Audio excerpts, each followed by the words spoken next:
The night was glittering at the Marlowe Grand, chandeliers casting a golden haze over Chicago's elite. I stood at the edge of the room, champagne flute clutched in my trembling hand, watching as my world threatened to collapse around me. 5 years of building VerityLabs from nothing. The late nights, the sacrifices, the brilliant innovations, all of it hanging in the balance of this single evening. And there he was, Derek Shaw, my so-called business partner, surrounded by reporters, his perfect smile flashing under the lights as cameras captured his every word. "Natalie," he said, voice carrying just enough to ensure everyone heard. "She's just the secretary. I built this company myself." The room didn't go silent. That's the strange part I remember most clearly. The party continued around me, laughter, clinking glasses, music, while I stood frozen, feeling as though I'd been struck. Years of my life dismissed in a single sentence, my contributions erased with casual cruelty. But before panic could swallow me completely, the lights shifted. Another figure moved across the room. Marcus Delaney, our lead investor, walking purposefully toward the stage with a folder in his hand. This is the story of how I lost myself, found my voice, and changed everything with just 5 words. It's a story about power, betrayal, and what happens when the truth finally comes to light.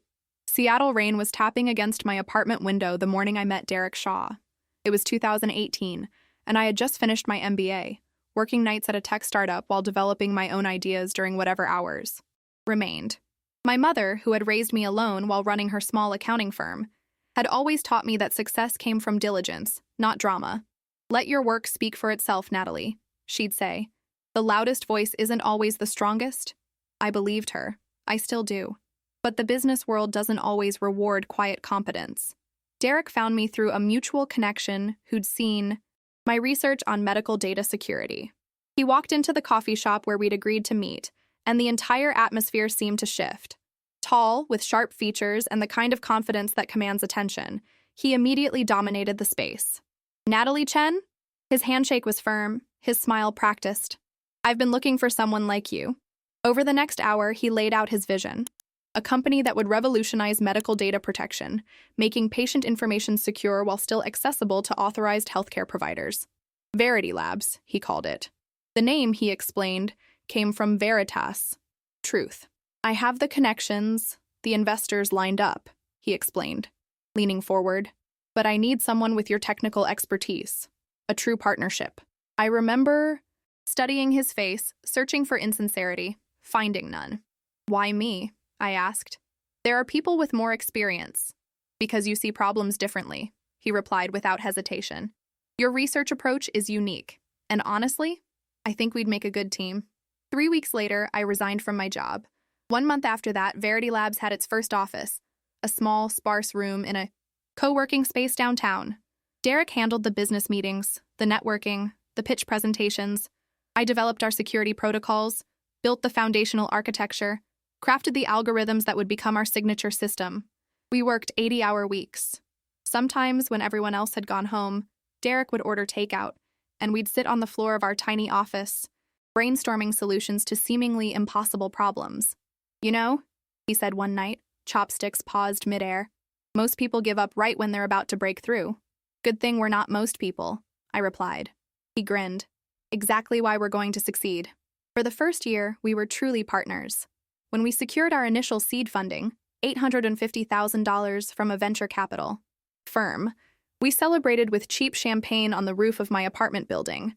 Derek toasted to the brilliant mind of Natalie Chen, and I felt my future crystallizing before me. The shift happened so gradually that I barely noticed it. A comment here, an introduction there. The first time Derek introduced me to a potential client as my technical lead, rather than my partner, I told myself it was just simpler that way. When he began taking meetings without me, he explained it was to protect my time so I could focus on development. By our second year, VerityLabs had moved to proper offices in downtown Seattle, hired 15 employees, and was gaining attention in the medical technology sector. Our product, a blockchain-based system for securing patient data across healthcare networks, was being piloted in 3 major hospitals. I was working late one evening, finalizing a presentation for our next investor meeting, when I overheard Derek speaking to someone in the conference room. The door was partially open, and his voice carried. "The technical aspects are all handled by my team," he was saying. I developed the core concept and architectural approach. We have some excellent programmers implementing it. I froze. Presentation forgotten on my screen. His team? His concept? The conversation continued, Derek casually claiming credit for work I had spent months perfecting.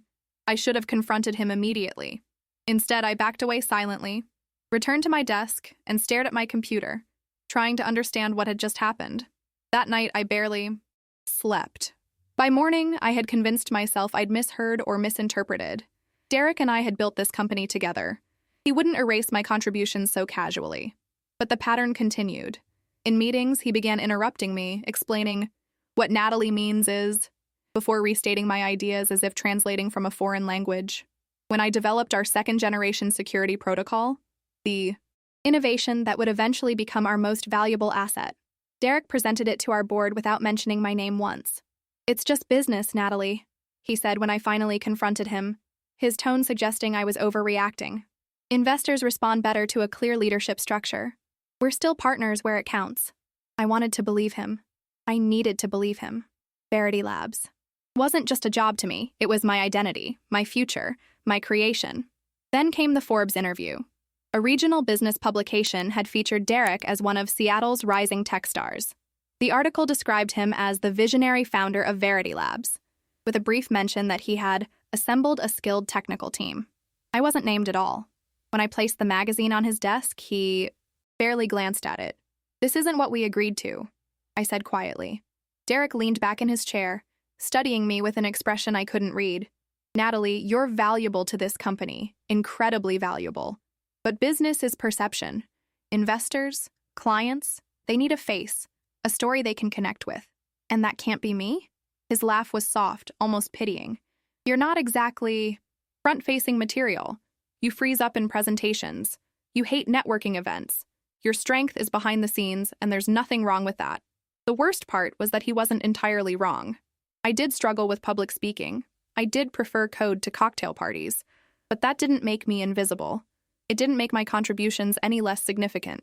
"We're partners," I reminded him. "Equal partners." "Of course we are." He smiled, but it didn't reach his eyes. "Now, can we focus on the Johnson meeting? They're considering a 7-figure investment." I let it go. Again. Because VerityLabs was growing, thriving, and I told myself that was what mattered. Not credit, not recognition, the work itself. But as I walked back to my office, something shifted inside me. A small, hard kernel of determination began to form. I would not disappear. Not from my own company, not from my own life. I just didn't know yet how high the cost of visibility would be. By our 3rd year, VerityLabs had expanded to Chicago, occupying the entire 32nd floor of a gleaming downtown tower. Our team had grown to 60 employees. Our client list included 5 major hospital networks, and our valuation had reached $40 million. Success surrounded us like an invisible fortress, and Derek moved through it as if he'd been born to the role, collecting accolades and attention with practiced ease. I remained essential, yet increasingly invisible. In meetings, clients directed their questions to Derek. Even on technical matters I was better qualified to address. At company events, new employees were surprised to learn I wasn't just another department head, but co-founder. The narrative Derek had crafted was taking root. He was the visionary. I was the executor, the implementer of his brilliant ideas. "I need you to sign these," Sandra, our office manager, said one afternoon, placing a stack of papers on my desk. "What are they?" I asked, flipping through the documents. "Patent. Applications. Derek said you'd been briefed." I hadn't been. Scanning the forms, I realized they were for our newest security protocol, my security protocol, developed during weeks of late nights and early mornings. The invention was listed under Derek's name, with mine included as a contributing developer. "There's a mistake," I said, pushing the papers back. "This isn't right." Sandra looked uncomfortable. "I'll mention it to Derek." An hour later, Derek appeared in my office doorway, relaxed as ever. "Problem with the patent paperwork?" "You listed yourself as the primary inventor," I said, keeping my voice level. "That's my work, Derek. My design, my code, my innovation." He sighed, closing my office door before sitting down. "It's corporate intellectual property, Natalie. VerityLabs owns it regardless of who's listed as inventor. Then why not list me correctly?" "Because we're pursuing Series B funding and consistency matters. I've been the face of this company from day one. Changing the narrative now would confuse investors, raise questions we don't need. The narrative is wrong, I said, my voice rising despite my best efforts. We built this company together. The core technology, my technology, is why we're succeeding. And you're compensated very well for that contribution, he countered. Your equity stake is significant. Your salary is excellent. What does it matter whose name is on a form? It mattered because truth mattered. It mattered because with each small erasure, each minor revision of history, my role diminished. But arguing with Derek was like trying to grasp smoke. He twisted words, reframed contexts, until I found myself doubting my own perception. That night, I made a decision. If Derek was creating a paper trail of his version of events, I would create my own. I began documenting everything: emails, meeting notes, design documents, code commits.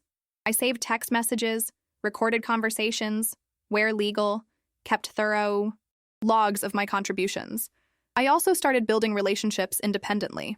While Derek cultivated CEOs and investors, I connected with technical leaders at our client companies, with industry experts, with the brilliant developers on our team. I did it quietly, without fanfare, but with purpose. Marcus Delaney entered our orbit 6 months later, a legendary venture capitalist known for backing unicorn startups. He was considering leading our Series B round. Derek was ecstatic, preparing for the meeting with obsessive attention to detail. This could take us to a $100 million valuation, he said during our prep session. Marcus rarely meets with companies at our stage. We can't blow this. We won't, I assured him, reviewing our presentation one final time. Marcus was not what I expected. In his late 60s, with silver hair and penetrating blue eyes, he dressed casually and spoke little during our initial presentation. While other potential investors interrupted with questions, he simply watched, occasionally making notes in a small leather-bound notebook. After our formal pitch, he approached me rather than Derek. The blockchain implementation for cross-institutional verification, that's innovative. Walk me through how you're handling the privacy compliance across state lines. For the next 20 minutes, we discussed technical details while Derek hovered nearby, clearly unsettled by his exclusion. When Marcus finally turned to him, it was with a directness that seemed to catch Derek off guard. Who developed the core security architecture? Derek hesitated, just briefly. It was a collaborative process. Natalie handled much of the coding, of course. That's not what I asked, Marcus said mildly. Who developed it? I held my breath, watching Derek's confident facade flicker like a faulty light. Natalie designed the original architecture, he conceded, immediately adding, under my direction, of course. I identified the market need and conceptual approach. Marcus simply nodded, making another note in his book before changing the subject. 2 weeks later, his firm committed to lead our Series B round at a $75 million valuation. The investment came with conditions. Marcus would join our board, and we would expand our C-suite to support our growth.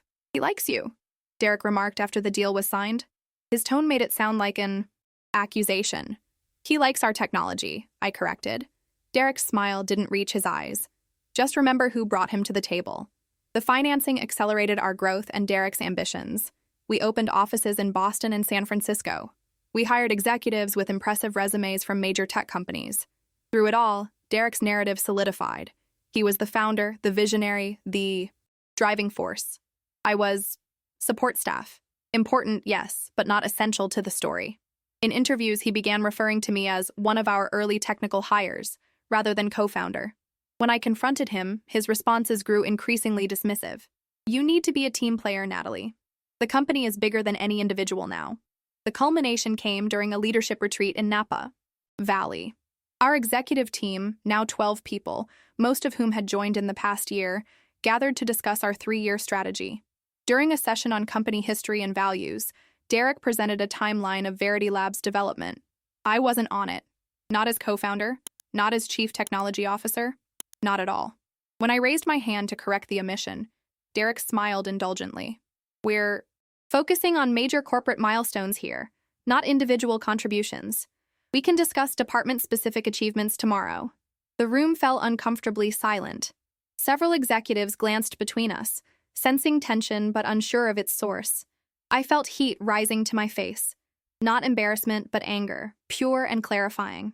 That night, in my hotel room, I made 2 phone calls. The first was to a lawyer specializing in corporate governance and intellectual property. The second was to Marcus Delaney. "I've been watching," Marcus said after I explained the situation, "and documenting. Keep building your case, Natalie. The Chicago Gala is in 3 months. That will be your moment." I hung up, staring out at the vineyard shadows stretching across the valley. For years, I had believed in letting my work speak for itself. But sometimes silence isn't dignity, it's erasure. And some truths demand to be spoken aloud. The Chicago Technology Gala was circled on my calendar now. 3 months to prepare for the night that would change everything. The 3 months leading up to the Chicago Technology Gala were the most challenging of my professional life. By day, I maintained the facade of business as usual, leading development meetings, solving technical crises, pushing forward our most ambitious projects. By night, I meticulously built my case, gathering evidence that would make my contributions undeniable. Derek's behavior grew increasingly erratic as our company profile rose. He appeared on technology podcasts, gave interviews to industry publications, and spoke at conferences, always carefully crafting the narrative that VerityLabs was his creation alone. With each public appearance, the gap between reality and his version of it widened. "We need to talk about the keynote presentation for the gala," I said one afternoon, stepping into his office and closing the door. Derek barely glanced up from his computer. "What about it?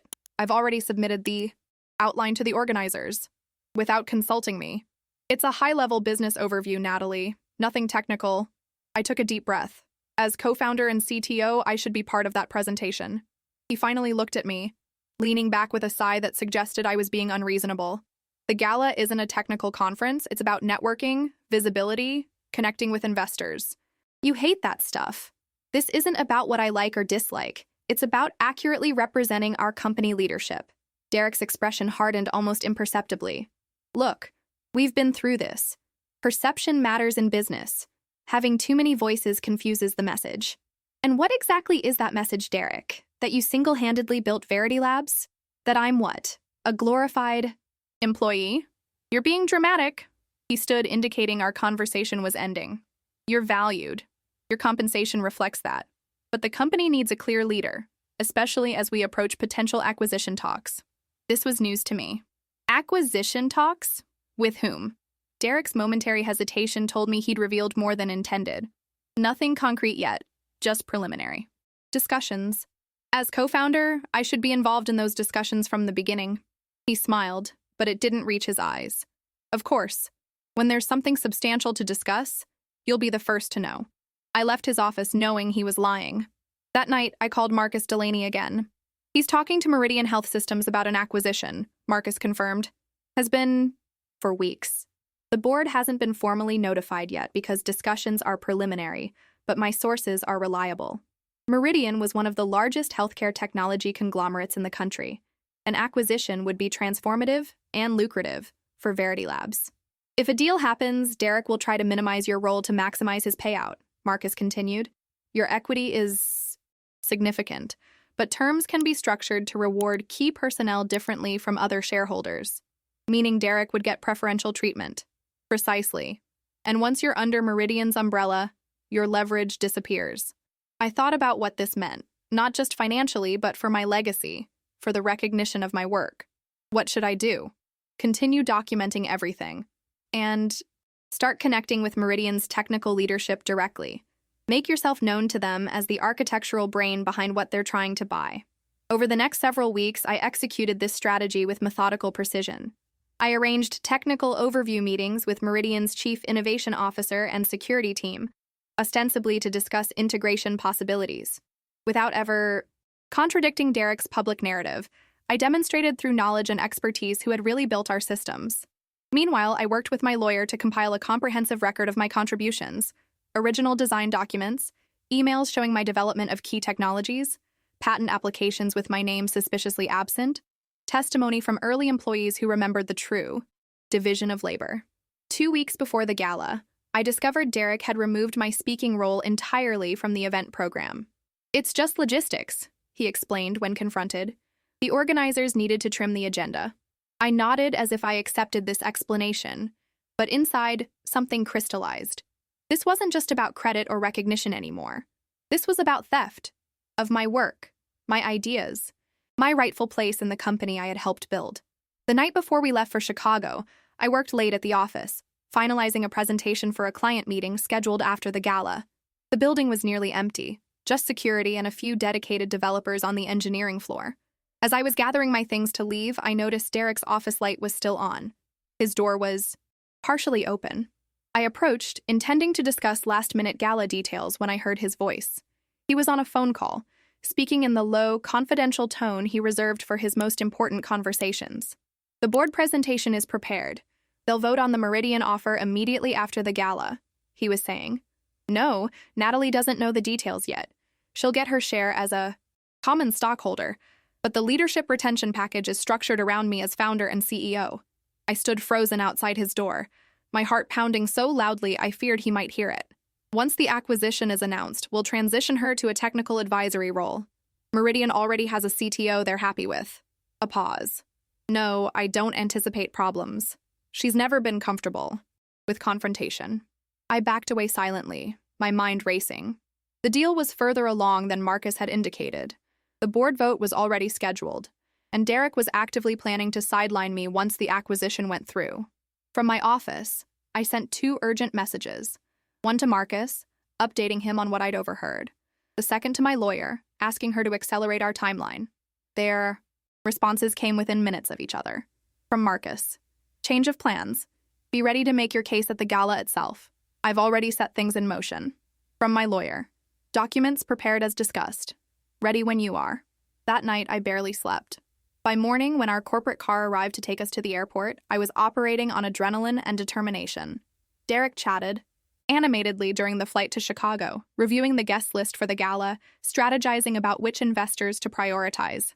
Meridian's CEO confirmed he's attending, he mentioned casually.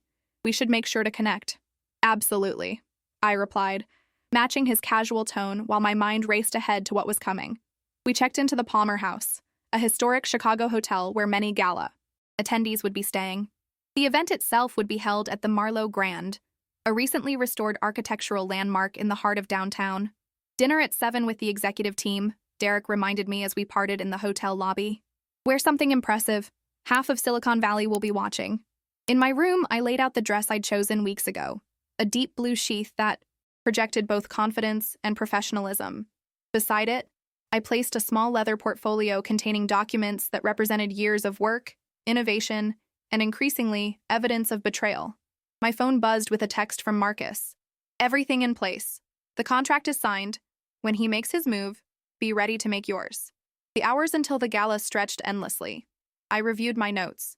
One final time, rehearsed what I might need to say, checked and rechecked that key documents were organized and accessible. When it was time to meet the executive team for dinner, I took one last look in the mirror. The woman staring back at me looked calm, composed, determined, revealing nothing of the storm raging inside. The pre-gala dinner passed in a blur. Derek was in his element, charming. Our executives sharing his vision for our post-acquisition future without ever explicitly confirming the deal. I participated minimally, conserving my energy for what was to come. By 9 o'clock, we were arriving at the Marlowe Grand. The building's limestone facade was dramatically lit, its Art Deco details casting intricate shadows. Inside, the grand ballroom had been transformed with elaborate lighting, interactive technology displays, and cascading floral arrangements. Chicago's tech elite mingled with venture capitalists, industry analysts, and media figures, creating a hum of expectation and ambition. I felt oddly detached as we entered, as if watching the scene unfold from a distance. Years of being relegated to the background had prepared me for this particular skill, observing while remaining unseen. Derek immediately began working the room, shaking hands, laughing at jokes, positioning himself at the center of every important conversation. I noticed Marcus Delaney across the room, engaged in discussion with several board members. He caught my eye briefly and gave an almost imperceptible nod. Everything was in place. Now we just needed Derek to make his move. The Marlowe Grand's magnificent chandeliers cast fractured light across the ballroom as the gala entered its second hour. I stood near the edge of the room, a champagne flute clutched in my hand, watching Derek work his way through clusters of investors and industry leaders. He was magnetic, there was no denying that, moving through the crowd with practiced charm, leaving smiles and promises in his wake. Quite the showman, isn't he? a voice said beside me. I turned to find Eliza Kaminsky, technology editor for the Wall Street Journal, observing Derek with professional interest. We'd met several times at industry events, though I doubted she remembered. He certainly knows how to command a room, I replied neutrally. You're Natalie Chen, right? VerityLabs' CTO? I was surprised she recognized me. That's right. I've been following your security protocol implementations. Brilliant work. I've been trying to get an interview with you for months, but your PR team always redirects me to Derek. Of course they did. Derek had handpicked our communications staff. Perhaps we could arrange something directly, I suggested. I'd be happy to discuss the technical aspects of our, work. Eliza smiled. I'd like that.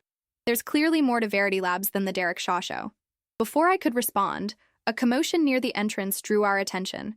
A camera crew from Tech Insights, one of the industry's most influential media outlets, was setting up equipment. Their presence wasn't surprising. The gala was a major industry event, but the purposeful way they were positioning themselves suggested they were preparing for something specific. Excuse me, I said to Eliza. I should check on this. As I approached, I overheard the lead reporter speaking with the event coordinator. Shaw's team confirmed 10:30 for the announcement. We need prime position. Announcement? This was the first I'd heard of any planned announcement. I glanced at my watch.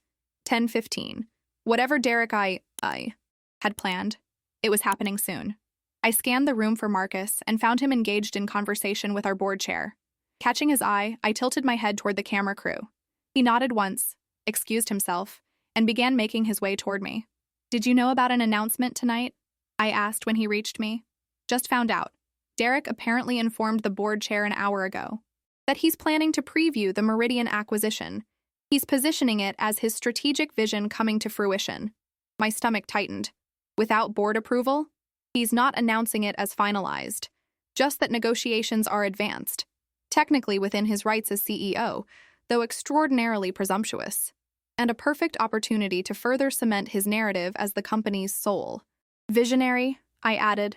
Marcus's expression was grim. Precisely. Are you ready? I took a deep breath, feeling the weight of the moment pressing down on me. As ready as I'll ever be. At precisely 10:30, a soft chime sounded through the ballroom, and the event host approached the microphone on the elevated stage at the far end of the room. Conversations quieted as attention shifted toward him. Ladies and gentlemen, we have a special announcement this evening from one of our industry's most innovative leaders. Please welcome to the stage the founder and CEO of VerityLabs, Derek Shaw. Applause rippled through the room as Derek made his way to the stage, confidence in every step. He looked immaculate in his tailored tuxedo, his trademark smile firmly in place. Thank you all for being here tonight, he began, his voice carrying effortlessly through the space. The spirit of innovation in this room is truly inspiring. He launched into a well-practiced speech about vision, perseverance, and transformation, the kind of generic business inspiration that says nothing while sounding profound. I felt my anxiety giving way to a cold, clear focus as I watched this performance. When I founded VerityLabs 5 years ago, many said what we were attempting was impossible, Derek continued. Secure, seamless medical data sharing across institutions while maintaining absolute patient privacy? It couldn't be done. I felt a flare of anger at his casual erasure of my existence, but kept my expression neutral. Around me, people were nodding, completely absorbed in his narrative. But I believed in the vision. I assembled an exceptional team. And today, I'm proud to share that this vision has been recognized by one of healthcare technology's greatest innovators. He paused dramatically, scanning the room with practiced timing. While details remain to be finalized, I can confirm that VerityLabs is in advanced discussions to join forces with Meridian Health Systems, creating the most comprehensive medical data security platform in the industry. Excited murmurs swept through the crowd. Meridian was a major player, and this acquisition would make headlines across the technology and healthcare sectors. This partnership, Derek continued, validates everything I've built over these past 5 years. The architecture I designed, the security protocols I developed, all of it, creating the foundation for this momentous opportunity. My hands tightened around my champagne glass. The architecture I designed, the protocols I developed. He wasn't just omitting me now. He was explicitly claiming my work as his own, publicly, in front of the entire industry. Derek gestured toward a distinguished man in the front row. I want to acknowledge Richard Winters, CEO of Meridian, whose vision aligns so perfectly with my own. Winters stood, acknowledging the applause with a modest nod. The camera swiveled to capture him, then returned to Derek. Questions about the specifics will have to wait for the formal announcement, Derek said with a knowing smile. But I wanted to share this preview with all of you, my colleagues and friends, who have supported my journey from the beginning. The room erupted in applause. Derek basked in it, his expression triumphant. As the clapping began to fade, he added, almost as an afterthought, and of course, thanks to my dedicated team at VerityLabs, particularly our technical staff who helped implement my designs. I felt Marcus tense beside me. Now, he said quietly. Before I could respond, he was moving toward the stage, a leather portfolio identical to mine in his hand. Derek, still accepting congratulations from the front row, didn't notice Marcus's approach until he was already ascending the steps to the stage. If I might add something to this exciting news, Marcus said, his authoritative voice causing Derek to turn in surprise. The event host, clearly confused by this unplanned interruption, hesitated briefly before stepping aside. Marcus had that effect on people. His presence commanded respect, even in unexpected situations. For those who don't know me, I'm Marcus Delaney, lead investor and board member at VerityLabs. He nodded toward Derek, whose expression had shifted from surprise to wary confusion. While Derek is correct that discussions with Meridian are advancing, there's an important update. The board has finalized just this evening. Derek moved toward Marcus, his smile frozen in place but alarm visible in his eyes. Marcus, this isn't the appropriate forum. Marcus continued as if Derek hadn't spoken. As of 1 hour ago, the board has unanimously approved a leadership restructuring at VerityLabs. He opened his portfolio and removed a document bearing the company's official seal. This signed resolution recognizes Natalie Chen as the primary architect of VerityLabs' core technology and appoints her as sole chief executive officer, effective immediately. The room fell silent. Cameras swung toward Marcus, capturing every word.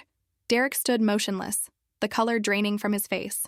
Derek Shaw will transition to an advisory role during the Meridian acquisition process, Marcus added, his tone matter of fact. This restructuring better reflects the true contributions to VerityLabs' intellectual property and technical innovations. Derek finally found his voice, stepping toward the microphone with forced composure. There seems to be some confusion. As founder and current CEO, actually, Marcus interrupted, the original incorporation documents clearly establish VerityLabs as having two founders, yourself and Natalie Chen. This fact seems to have been overlooked in recent narratives. The room began to buzz with whispers. I felt dozens of eyes turning toward me, some curious, some confused, some calculating how this power shift would affect their own interests. Marcus gestured toward where I stood. Natalie, would you care to address the room? My heart hammered against my ribs as I made my way toward the stage. The path seemed to stretch endlessly, each step carrying the weight of years of silence and invisibility. As I climbed the steps, I passed Derek, whose expression had hardened into cold fury. Standing at the microphone, I gazed out at the sea of faces, investors, journalists, industry leaders, many of whom were seeing me, truly, seeing me for the first time. The cameras from Tech Insights were trained directly on me, red lights indicating they were recording. I took a deep breath and spoke 5 simple words that changed everything. I built this company too. The silence that followed my statement felt eternal, though it probably lasted only seconds. I could feel the weight of hundreds of eyes on me, questioning, evaluating, reassessing everything they thought they knew about VerityLabs. In the front row, Richard Winters, Meridian's CEO, leaned forward with newfound interest. For those who don't know me, I continued, my voice growing steadier with each word. I'm Natalie Chen, co-founder and chief architect of VerityLabs' core technology. I've remained largely in the background until now, but tonight, that changes.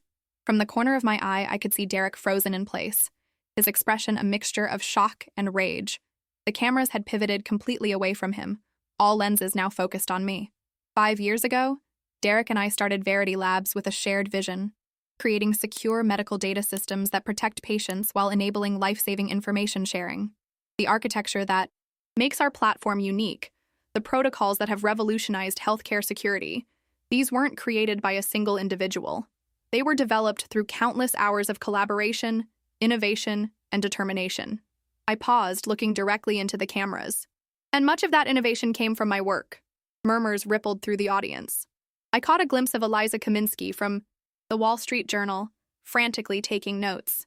Several industry analysts I recognized were already on their phones, likely alerting their teams to this unexpected development. "I'm not here to diminish anyone's contributions," I said, my gaze shifting briefly to Derek. "Great companies are built by teams, not individuals, but I am here to reclaim my place in VerityLabs' story, a place that has been systematically erased over time." Marcus stepped forward, handing me the board resolution. This document confirms what many of our early employees, technical partners, and clients already know. Natalie Chen is not just a valued team member. She is the primary architect of the technology that makes VerityLabs exceptional. Derek finally moved, approaching the microphone with a tight smile. "This is hardly the venue for internal corporate discussions. Our guest came to celebrate innovation, not witness boardroom politics." His voice carried the smooth confidence that had served him so well for years, but I could hear the edge of panic beneath it. He was losing control of the narrative for the first time. "I agree," I replied calmly. "So let's return to innovation." I turned back to the audience. The Meridian acquisition represents an exciting opportunity to scale our security protocols across an even larger healthcare network. As CEO, I look forward to guiding this integration with the same technical rigor and patient-focused vision that has defined my work from the beginning. A hand raised in the front row. Richard Winters himself. "Ms. Chen, given this clarification of leadership, will the acquisition discussions continue as planned?" Derek started to answer, but I spoke first. "Absolutely, Mr. Winters. The technology that interested Meridian remains unchanged. The only difference is that now you're speaking directly with its creator." A ripple of surprised laughter moved through the crowd. Even Winters smiled, clearly impressed by my directness. I could feel the room's energy shifting, the initial shock giving way to a new assessment. In the world of tech and venture capital, power flows to those who create value. By asserting my role as the primary technical innovator, I had suddenly become the most important person in the room. For those with questions about this transition, our communications team will provide a detailed statement tomorrow, I concluded. Tonight, let's return to celebrating innovation across our industry. Thank you. As I stepped away from the microphone, the room erupted, not in applause, but in a buzz of intense conversation. Journalists huddled together, investors whispered urgently to one another, and industry analysts typed frantically on their phones. The carefully choreographed gala had transformed into something far more interesting, a breaking story. Derek intercepted me as I descended from the stage, gripping my arm with barely controlled fury. "What the hell do you think you're doing?" he hissed, his voice low enough that only I could hear. "You've just tanked the Meridian deal." "I've done no such thing," I replied calmly, disengaging from his grip. "I've simply ensured that the deal will proceed with accurate information about who built what." "This isn't over," he warned. The board has spoken unanimously, Derek, including your strongest supporters." I met his gaze directly. "I have 5 years of documentation proving my contributions. I have patent applications with my name mysteriously removed. I have emails where you take credit for my work. Would you like me to continue?" Something flickered in his eyes. The realization, perhaps, that I had been keeping receipts all along. "You were always so quiet," he said, almost wonderingly. "I never thought you'd fight back." "That was your mistake." Before he could respond, we were surrounded by journalists, all clamoring for comments. I excused myself politely but firmly, promising formal interviews in the coming days. As I moved through the crowd, I was stopped repeatedly by people who had barely acknowledged me earlier in the evening. Venture capitalists suddenly interested in hearing more about my technical vision. Industry analysts eager to get the real story. Competitors curious about what this meant for the market. Marcus found me near the bar, where I was taking a moment to collect myself. "You did well," he said simply. "It doesn't feel real yet," I admitted. "For years, I've been invisible. And now you're the headline." He gestured toward a group of journalists across the room, all watching us intently. "By morning, everyone in the industry will know who really built VerityLabs." "Was it worth it?" I asked quietly. Publicly exposing Derek like that? Marcus's expression sobered. "Natalie, this wasn't about humiliating Derek. This was about the truth, about giving you the recognition you earned, about ensuring the company you built has the right leadership moving forward." He was right, of course. This wasn't about revenge. It was about justice. about reclaiming my voice, my contributions, my rightful place. The rest of the evening passed in a blur. I spoke briefly with Richard Winters, who seemed more interested in the acquisition than ever, particularly once he understood my role in developing the technology his company wanted. Several board members approached to express their support, though I noted that a few who had been close to Derek kept their distance. By midnight, the energy of the gala was waning, guests gradually departing in twos and threes. Derek had disappeared entirely, presumably retreated to lick his wounds and plan his next move. I knew this victory, however significant, was just the beginning of a difficult transition. Back in my hotel room, I kicked off my heels and collapsed onto the bed, physically and emotionally exhausted. My phone was exploding with notifications, text messages from colleagues, LinkedIn connection requests, from people who had never acknowledged me before, email alerts from news sites already running the story. One message stood out, from my mother, who had somehow already heard the news despite the late hour. I always told you to let your work speak for itself. Tonight, it finally got the microphone. So proud of you, sweetheart. I smiled, feeling tears prick at the corners of my eyes. For all the validation from the industry tonight, this simple message meant the most. Sleep eluded me despite my exhaustion. I kept replaying moments from the evening, the shock on Derek's face, the sudden attention from people who had ignored me for years, the knowledge that by morning, my life would be irrevocably changed. At dawn, I gave up on sleep and opened my laptop. The tech news sites were dominated by headlines: VerityLabs leadership shakeup, the secretary, who actually built the company. Silicon Valley stunned as VerityLabs names, Chen CEO, reveals she created core technology.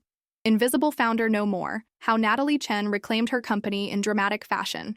Most striking was an analysis piece in the Wall Street Journal, written by Eliza Kaminsky overnight. Chen's rise represents more than just a corporate power shift. It exposes the persistent pattern of female technical founders being sidelined, their contributions minimized or erased entirely as companies grow. The question now facing Silicon Valley: how many other Natalie Chens are building in silence? I closed the laptop, overwhelmed by the public dimension of what had happened. This wasn't just my personal vindication anymore. It had become a larger conversation about recognition and erasure in the tech industry. My phone rang. It was Marcus. "Turn on CNBC," he said without preamble. "They're covering the story." I fumbled for the remote and switched on the hotel room television. A panel of analysts was discussing VerityLabs, with my professional headshot displayed prominently on screen. "This raises serious questions about the due diligence process," one commentator was saying. Meridian was prepared to acquire a company without apparently understanding who actually created its core technology. "Sources tell us Meridian is still moving forward with the acquisition," another added, "but now negotiating directly with Chen rather than Shaw. If anything, they seem more enthusiastic about the deal now that they're working with the actual technical innovator." I muted the television, turning back to the phone. "This is surreal." "It's just beginning," Marcus replied. "The board is convening an emergency session at noon. You need to be there. Derek won't go quietly." He was right. Despite the public vindication, despite the board resolution, I knew Derek would fight to maintain control, or at minimum, to extract maximum value from his exit. "I'll be ready," I promised. As I hung up and began preparing for the day, I realized that last night's 5 words had changed everything, but they were just the beginning of a new chapter. I had found my voice. Now I needed to use it to lead. The Palmer House's executive conference room buzzed with tension when I arrived at noon. Board members sat rigidly around the polished table, their expressions guarded. In the corner, our corporate counsel conferred quietly with 2 partners from an outside law firm. Derek was already seated at the far end of the table, flanked by his personal attorney, a sharp-featured woman whose reputation for aggressive litigation preceded her. "Natalie," Marcus greeted me, rising to pull out the chair at the head of the table, a symbolic positioning that wasn't lost on anyone present. We were just about to begin. As I took my seat, I felt the weight of every gaze in the room, some supportive, some calculating, some openly hostile. The board consisted of 9 people: Marcus, myself, Derek, and 6 independent directors who had joined at various funding stages. I knew I had Marcus's support, along with at least 3 other directors who had voted for my appointment as CEO. The remaining 2 had historically aligned with Derek. "I believe we all understand why we're here," began Diane Lowell, our board chair and a respected venture capitalist in her own right. "Last night's events have created a situation that requires immediate attention. A situation created by an improper and possibly illegal board action, interjected Derek's attorney. My client was blindsided by a decision that violates multiple corporate governance protocols. Marcus raised an eyebrow. All proper procedures were followed. The board vote was unanimous, including members who received detailed briefings before casting their votes. A vote conducted without proper notice to the then current CEO, the attorney countered. We're prepared to challenge this in court immediately. I leaned forward. Before we escalate to legal threats, let's be clear about what happened. For years, Derek has systematically misrepresented his role in creating VerityLabs technology while diminishing or erasing my contributions. The board's action simply corrected this misrepresentation. Derek laughed a short, bitter sound. You were always part of the team, Natalie. No one denied that. But I built the business. I secured the funding. I created the partnerships that made us successful. While claiming credit for technical innovations you didn't create, I replied evenly. Innovations that are the primary value driver for our company, particularly in the Meridian acquisition. Our general counsel cleared his throat. Perhaps we should address the immediate concerns. The Meridian deal is still pending, and last night's revelations have created questions about leadership and intellectual property that need to be resolved. He was right. Whatever personal vindication I had achieved, the company's stability and the pending acquisition were larger priorities. Richard, Winters called me this morning, I said, shifting the conversation toward business matters. Meridian remains interested in the acquisition, but wants clarity on leadership and IP ownership before proceeding. Derek's attorney jumped in. Any discussions with Meridian should involve my client, who initiated the acquisition talks and has been leading the process. That was before the board appointed Ms. Chen as CEO, Marcus pointed out. The leadership decision has been made. The question now is how we move forward in a way that serves the company's best interests. For the next hour, the discussion circled these points. Derek's team threatening litigation, our side emphasizing the legitimate board action, everyone concerned about the impact on the Meridian deal. Through it all, I observed Derek carefully. Beneath his controlled exterior, I could see calculations happening, weighing his options, assessing his leverage, determining his best path forward. Finally, after a particularly heated exchange between the attorneys, Derek raised his hand for silence. This isn't productive, he said, his voice surprisingly calm. We're damaging the company we both built, Natalie. The use of "we both built" wasn't lost on me. The first time he had publicly acknowledged my co-founder status in years. I agree, I replied cautiously. So, let's talk terms. He leaned forward. I won't contest the CEO appointment or the board's decision if my contributions are properly recognized and compensated. His attorney looked alarmed at this pivot, but Derek silenced her with a glance. What are you proposing? I asked. I retain my equity position and receive appropriate credit as co-founder in all company materials going forward. I transition to a strategic advisor role with a 3-year contract, and I receive a reasonable settlement for the misunderstandings that have occurred. It was a surprisingly reasonable opening offer, which immediately made me suspicious. Derek never opened with his best terms. And the Meridian acquisition? Marcus asked. Proceeds with Natalie leading the negotiations, with my support as needed. Derek's smile didn't reach his eyes.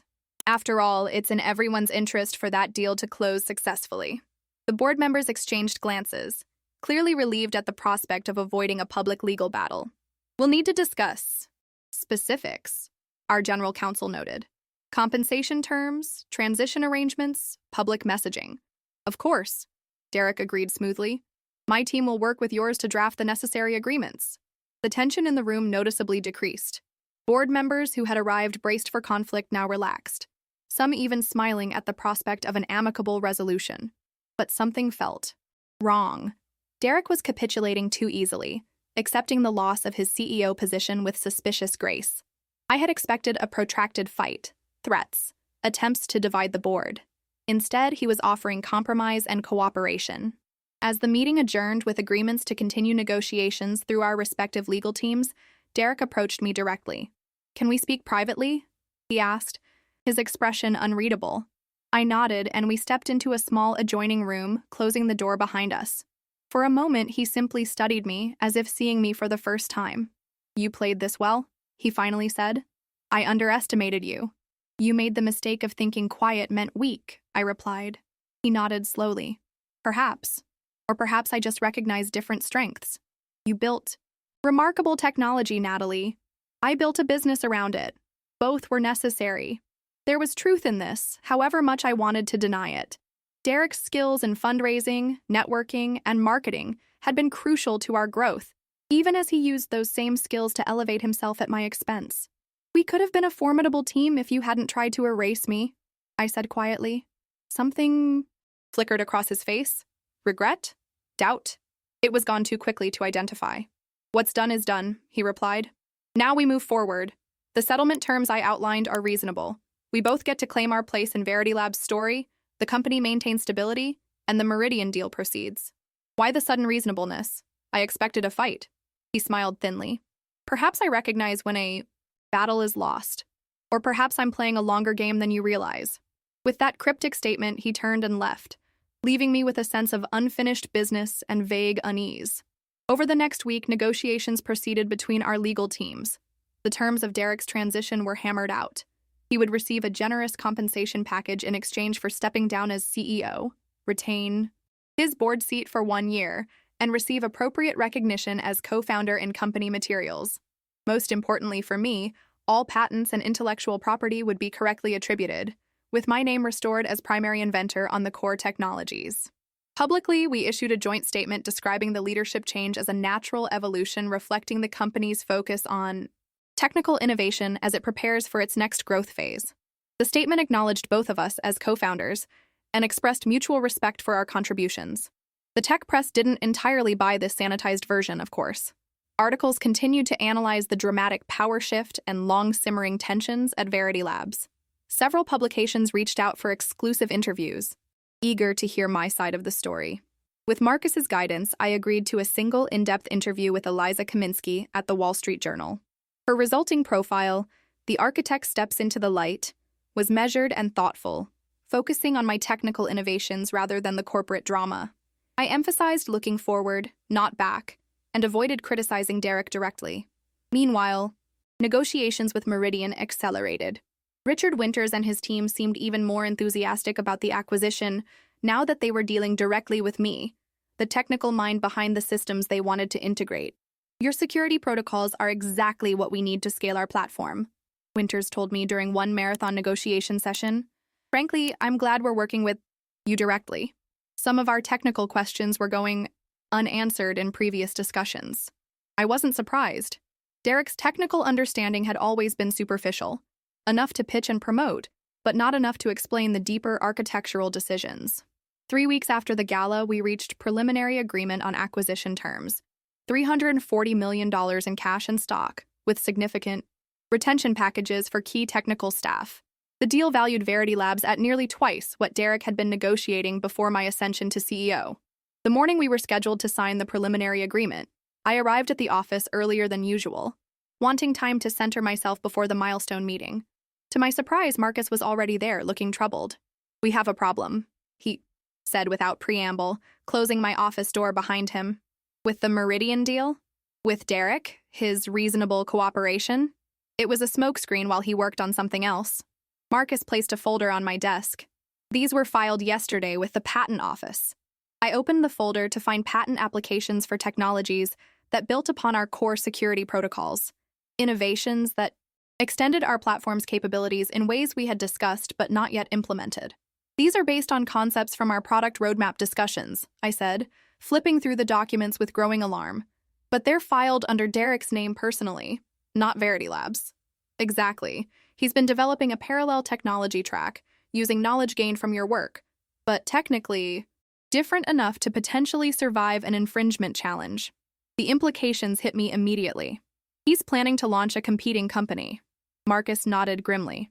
"With technology that builds on VerityLabs' foundation, but extends it in ways Meridian might find even more valuable." The longer game Derek had mentioned. While appearing to accept his transition from CEO, he had been laying groundwork for his next move, one that could potentially undermine the Meridian acquisition or, at minimum, create a competitive threat immediately after the deal closed. "How did he develop these so quickly?" I asked, examining the detailed technical specifications. "He didn't," Marcus replied.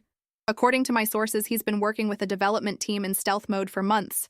He Probably started right around the time serious acquisition talks began with Meridian. I felt a cold anger settling in my chest. Even now, after everything, Derek was still trying to undermine me, to claim technological advances that built directly on my work. What do we do? Marcus's expression was resolute. We fight. These applications clearly derive from proprietary VerityLabs work.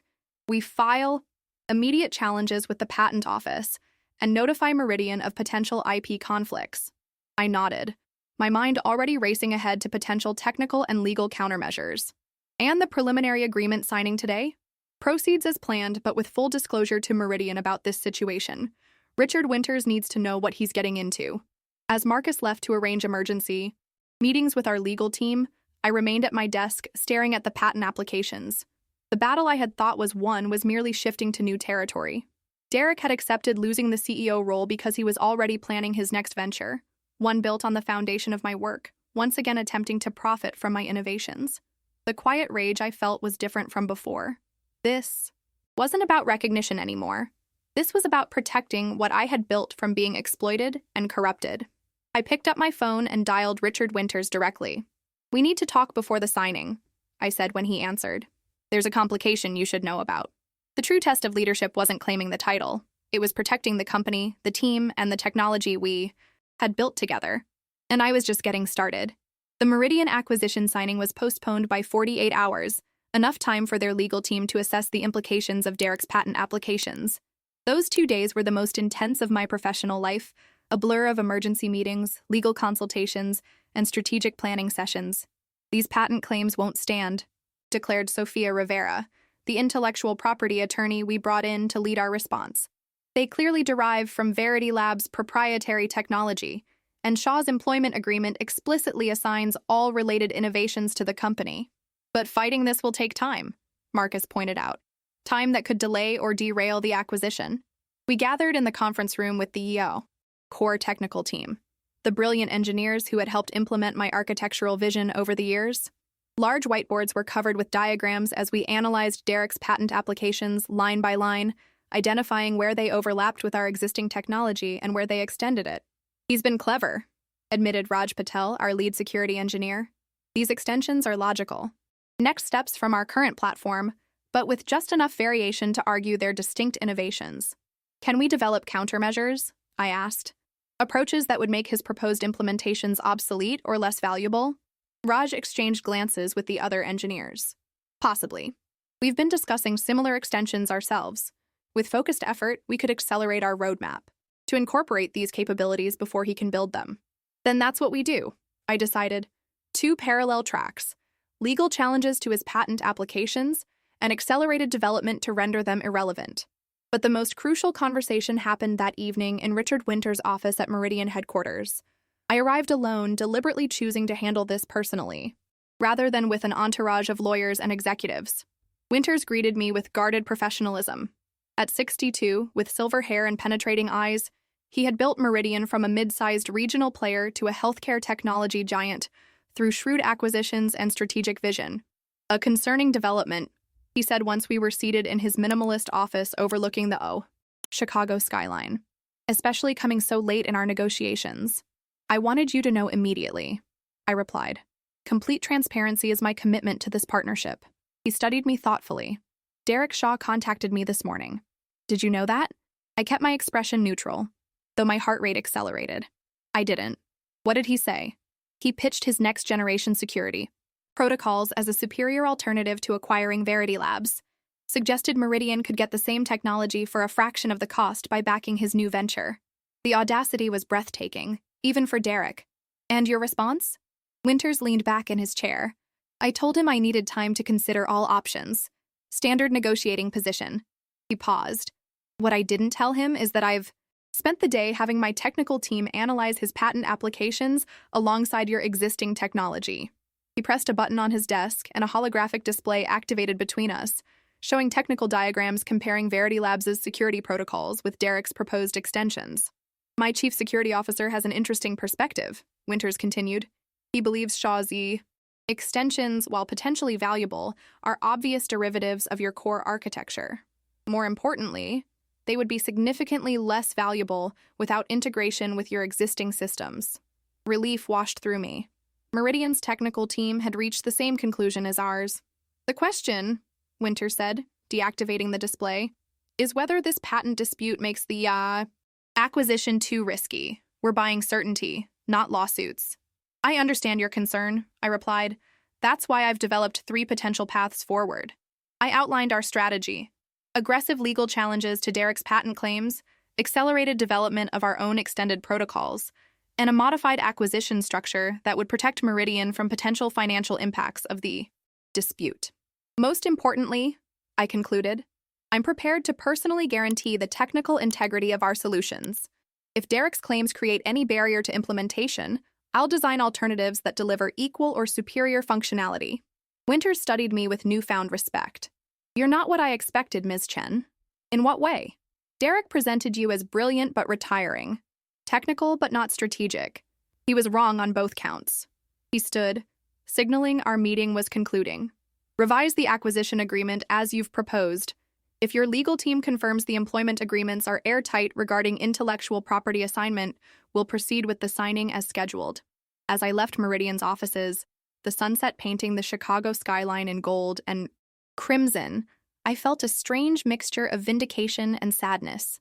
Derek's betrayal was complete now, not just erasing my past contributions, but attempting to steal my future innovations as well. Yet there was clarity in this final conflict. The ambiguities were gone, the pretenses stripped away. Now we could fight openly, without the complications of shared leadership or false partnership. The next morning brought unexpected news. Our legal team discovered that Derek had approached 3 of our senior engineers in the months before the gala, attempting to recruit them for his new venture. All 3 had declined and, more significantly, had documented the conversations. This strengthens our case enormously, Sophia explained during our morning briefing. It demonstrates premeditated intent to compete while still serving as CEO, a clear breach of fiduciary duty. Armed with this evidence, we filed for an immediate injunction to prevent Derek from using or developing any technology related to his patent applications. Simultaneously, we notified the Patent Office of our formal challenge, citing prior art and employer rights to the innovations. Derek's response came swiftly, not through legal channels, but in a private message to my personal email. Natalie, you've won the battle for VerityLabs. Congratulations.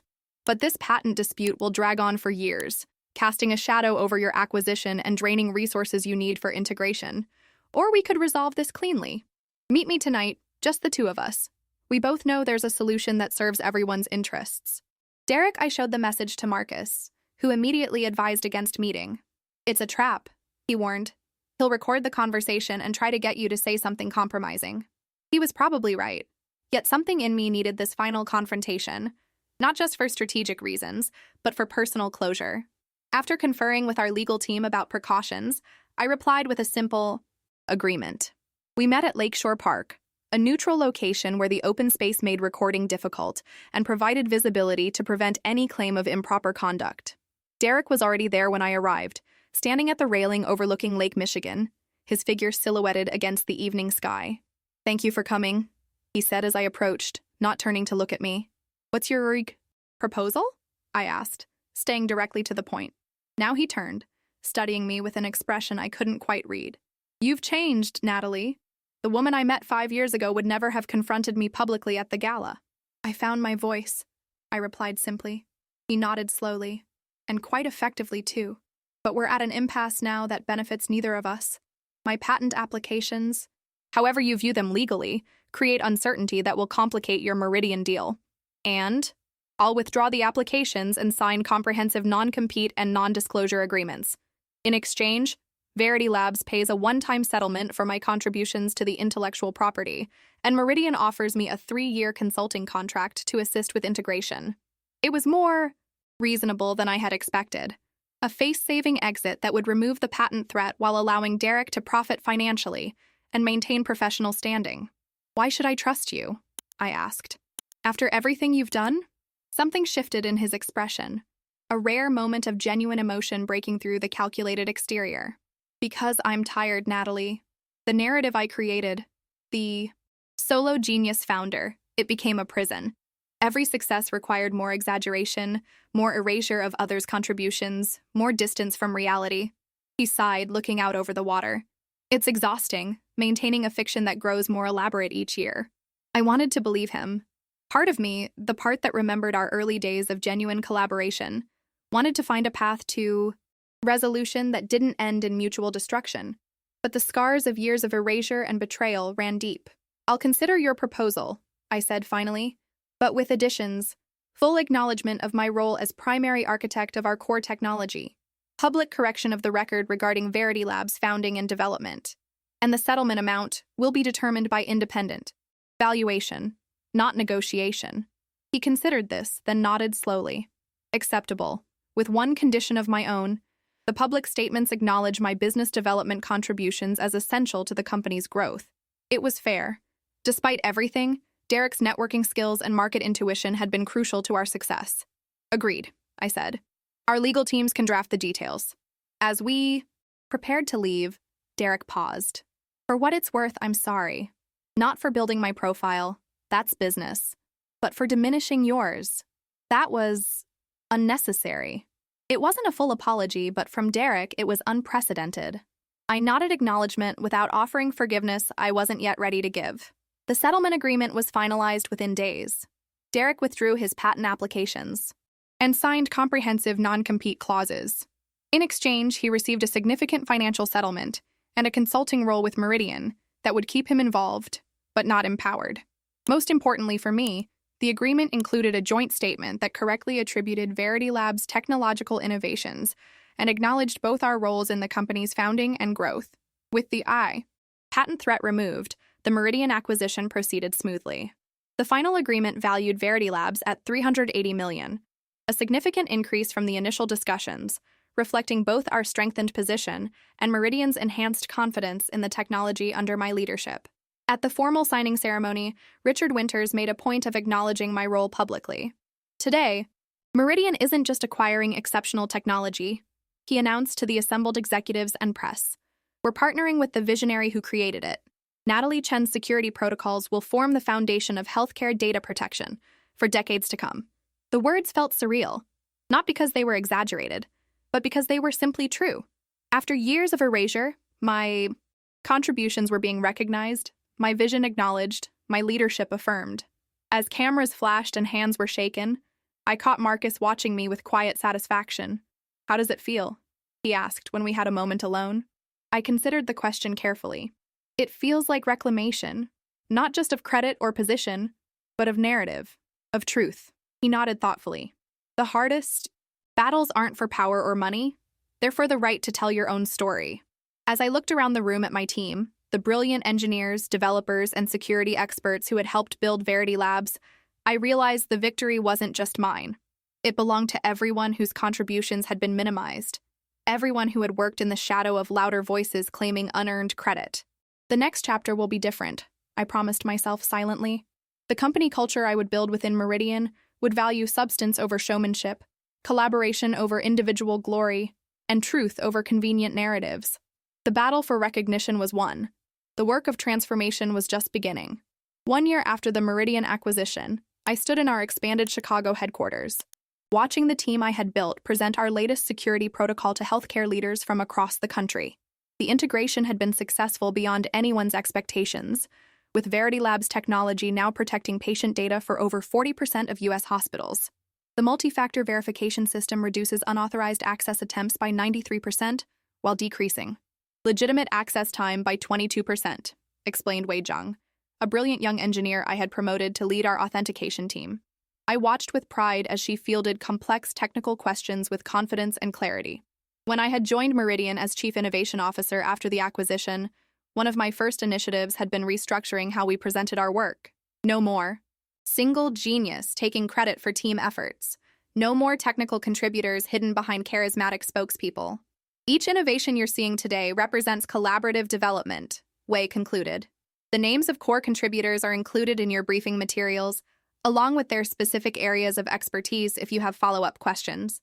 This transparency had become our hallmark, an approach that initially raised eyebrows in an industry accustomed to celebrity CEOs and dramatic solo presentations. but which gradually earned respect for its authenticity and depth. After the presentation, Richard Winters joined me by the window overlooking the Chicago River. "The Healthcare Coalition is impressed," he noted. "3 new hospital networks ready to sign contracts by the end of the quarter." "The team did exceptional work," I replied. "Your team," he corrected. "Their excellence reflects your leadership, Natalie. The culture you've built here is unusual in the best possible way." I smiled. "Meaning we don't have enough needless drama and ego battles?" "Precisely. Do you know what our turnover rate has been in the VerityLabs division since the acquisition?" When I shook my head, he continued. 4%. Industry average is 23%. People stay because they feel valued, their contributions recognized. It was the validation that meant most to me. Not market share or profit margins, but building an environment where brilliant people could do their best work without fighting for basic recognition. The mention of recognition inevitably brought thoughts of Derek. After the settlement, he had largely disappeared from industry view. His consulting role with Meridian had been brief. Within 6 months, he had moved on to a venture capital position focusing on early-stage healthcare startups. We had encountered each other only once since the settlement, at a major healthcare technology conference in Boston. The interaction had been brief and professional, nothing like the charged confrontations of the past. He was building a new narrative for himself, one that emphasized his ability to spot and nurture promising innovations rather than create them personally. "Heard anything from Shaw recently?" Winters asked, seemingly reading my thoughts. "Not directly. Industry gossip says he's doing well at Helix Ventures." Winters nodded. "Their healthcare portfolio is impressive. He always had an eye for promising technology." He paused, though apparently not always the honesty to acknowledge where it came from. I smiled at his loyalty, but felt compelled toward fairness. Derek had genuine talents: networking, market intuition, investor relations. If he had been secure enough to partner honestly, we could have been complementary forces. Instead, he tried to erase you. Winters shook his head. His loss, ultimately. Later that afternoon, as meetings concluded and staff began departing, I retreated to my office to review quarterly development plans. A notification on my computer caught my attention. An email from a name I didn't immediately recognize. Emily Tanaka, technology editor at MIT Technology Review. "Dr. Chen, I'm writing a feature on women technologists whose innovations have transformed healthcare security. Your architectural approach to cross-institutional verification has become the industry standard, yet the story of its development remains largely untold. I've spoken with several early VerityLabs employees who suggested your contributions were systematically minimized during the company's growth phase. Would you be willing to discuss your experience as part of a larger examination of recognition gaps in technology innovation?" Emily Tanaka. I sat back, considering the request. A year ago, I might have jumped at the opportunity to correct the record to ensure my contributions were properly documented. But now, with VerityLabs technology successfully integrated into Meridian and my leadership role secure, the urgency of that personal vindication had faded. What remained was a larger concern, not just for my story, but for all the others like it. How many innovations had been misattributed? How many contributors had been erased or minimized because they weren't as loud, as politically adept, or as demographically expected as the people who claimed credit? I began composing a reply. "Ms. Tanaka, I would be happy to contribute to your feature, with one condition, that it focus not just on my experience, but on the systemic patterns that allow contribution erasure to occur across the technology sector. My story is merely one example of a wider phenomenon that affects innovation at all levels. I also want to emphasize the importance of looking forward, not just backward. At Meridian, we're implementing attribution and recognition systems that ensure every contributor to significant innovations is acknowledged, regardless of their role or seniority. Perhaps the most valuable outcome of correcting historical misattribution is creating structures that prevent it from happening in the future." Natalie Chen, PhD Chief Innovation Officer, Meridian. Health Systems. As I sent the email, my phone buzzed with a text from Marcus, who had remained a valued advisor and friend throughout the transition. Quarterly innovation metrics just came in. VerityLabs integration teams leading all categories. Board meeting tomorrow will be celebrating you. I smiled, remembering how different this felt from the days when my work disappeared into Derek's narrative. The validation was welcome, but what mattered more was what we were building. Not just secure systems, but a more transparent culture where contribution and credit aligned naturally. My assistant knocked gently on the door. Sorry to interrupt, Dr. Chen. The mentorship program participants are gathered in conference room B for your session. Thanks, David. I'll be right there. The REO mentorship program had been my personal initiative, identifying promising technical talent, particularly from underrepresented backgrounds, and providing guidance on both technical development and professional navigation. Today's session focused on a topic painfully familiar to me: claiming credit appropriately for your work. 20 young engineers rose as I entered the conference room, their expressions a mixture of admiration and nervousness. I had deliberately kept these sessions informal, creating an environment where honest questions could be asked and vulnerabilities shared. Today, we're discussing attribution and recognition, I began, taking a seat rather than standing at the front. How to ensure your contributions are acknowledged without coming across as self-promoting or arrogant. A young woman in the back raised her hand tentatively. How do you handle it when someone else takes credit for your idea in a meeting? The question brought a flash of memory. Countless moments when Derek had rephrased my concepts as his own, when my innovations had been presented without attribution. Address it in the moment when possible, I advised. A simple, I'm glad you support. The approach I presented earlier can reclaim ownership without creating conflict. The discussion flowed from there. Strategies for documentation, for appropriate self-advocacy, for building allies who would speak up when you were absent. Throughout, I emphasized the balance between asserting rightful credit and maintaining collaborative relationships. The goal isn't to claim territory or build personal brand, I concluded. It's to ensure that contribution and recognition remain aligned, creating environments where innovation can flourish because people know their work will be valued. As the session ended and the participants filed out, one young engineer lingered behind. Mei Lin had joined our security team just after the acquisition, a brilliant mathematician whose quiet demeanor often led colleagues to overlook her insights. Dr. Chen? She began hesitantly. Can I ask you something personal? Of course. How did you find the courage? At the gala, I mean. Everyone knows the story. How you stood up and claimed your place after years of being sidelined. I'm not sure I could have done that. I considered her question carefully, understanding its importance. It wasn't a single moment of courage, May. It was a series of small decisions. Documenting my work, building relationships with people who recognized its value, gathering evidence that made my contributions undeniable. She nodded, absorbing this. And the confrontation itself? By the time I walked onto that stage, the outcome was already determined. The board had voted, the documents were signed, the truth was documented. Speaking those 5 words, I built this company too, was simply claiming what had already been proven. But weren't you afraid? Of being dismissed, criticized, seen as difficult? I smiled, recognizing in her concerns the same fears that had kept me silent for too long. Of course I was afraid, but I became more afraid of the alternative, of allowing my life's work to be erased, of setting a precedent that silence was the price of participation. May seemed to stand a little straighter. I've been working on an authentication approach that I think could significantly improve our cross-platform verification. I've shared it with the team, but in group discussions, somehow it gets attributed to others. Write it up formally, I advised. Document your process, your inspiration, your development path. Share it with me directly, and we'll ensure it's presented with proper attribution. Her grateful smile reminded me why the painful journey had been worthwhile. Not just for my vindication, but for everyone who would come after, who might find the path a little clearer, the barriers a little lower. That evening, as I walked along the Chicago Riverwalk toward my apartment, I reflected on the year's transformation.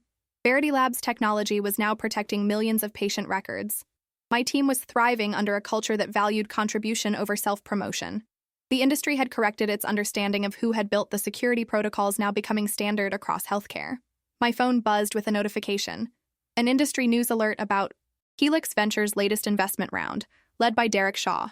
The accompanying photo showed him looking much as he always had, confident, polished, commanding attention. But the article described him as having an exceptional eye for technical innovation and the humility to recognize and support visionary developers. Humility was new for Derek. Perhaps his experience had changed him too. I slipped the phone back into my pocket and continued walking, watching the evening light play across the river's surface. The path forward was clear now, not defined by old conflicts or lingering resentments, but by the opportunity to build something lasting, not just secure systems or successful companies, but a culture where innovation thrived because every contributor knew their work would be valued, their voice would be heard, their contribution would matter. 5 simple words had changed everything that night at the gala, but the most important words were yet to be written. In code, in patents, in mentorship, in transformed systems that recognized innovation wherever it emerged. My mother had been right all along. Let your work speak for itself. But I had learned an essential corollary. Make sure you're in the room when it speaks, with a microphone if necessary. The Chicago skyline glittered before me, a testament to countless innovations, most created by people whose names would never be widely known. But in our corner of that vast ecosystem, things would be different. Every voice would be heard. Every contribution would be recognized. That was the real victory. Not just reclaiming my own narrative, but helping create a world where fewer narratives needed reclaiming in the first place. I had built this company too. And now we were building something even more important, a future where those words wouldn't need to be said at all, because they would never be forgotten.